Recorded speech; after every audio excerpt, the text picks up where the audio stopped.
जनहित न्यूज महाराष्ट्र चॅनलला सबस्क्राइब करा आणि रोज पहा आपल्या शहरातील बातम्या।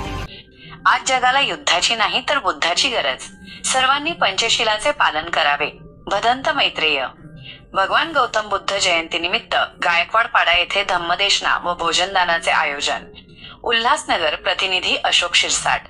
आजच्या संघर्षाच्या काळात संपूर्ण जगाला युद्धाची नाही तर तथागत बुद्धांच्या शांती आणि करुणेच्या विचारांची नितांत आवश्यकता आहे। मानवाच्या कल्याणासाठी आणि जागतिक शांततेसाठी प्रत्येकाने पंचशीलाचे पालन करणे काळाची गरज आहे, असे प्रतिपादन भदंत मैत्रेय यांनी येथे केले। जगाला शांततेचा संदेश देणारे तथागत भगवान गौतम बुद्ध यांच्या 2570व्या जयंतीनिमित्त गायकवाड पाडा क्रमांक 3 येथील भारतीय बौद्ध महासभा, गायकवाड पाडा शाखा व अशोका बुद्ध विहार यांच्या वतीने विविध कार्यक्रमांचे उत्साहात आयोजन करण्यात आले होते।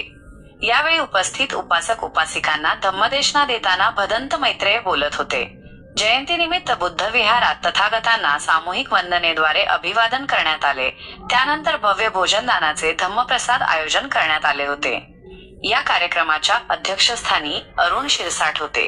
यावेळी प्रमुख अतिथी म्हणून भारतीय बौद्ध महासभेचे उल्हासनगर तालुका अध्यक्ष रोशन पगारे, सरचिटणीस संदीप उबाळे, उपाध्यक्ष प्रल्हाद पंडित, संघटक समाधान सपकाळे, सागर साळवे, शंकर हलवले आणि माजी अध्यक्ष अशोक शिरसाट यांची उपस्थिती होती।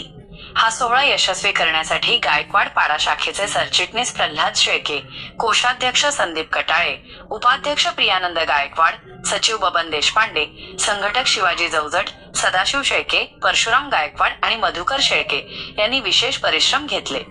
या प्रसंगी रतनताई कांबळे, शकुंतलाताई शेळके, संगीताताई गायकवाड, पूजा कदम, आशाताई माने, आम्रपाली कदम, श्रुती शेळके यांच्यासह परिसरातील नागरिक व बहुसंख्येने उपासक उपासिका उपस्थित होत्या। या सोहळ्यामुळे संपूर्ण परिसरात मंगलमय आणि उत्साहाचे वातावरण निर्माण झाले होते।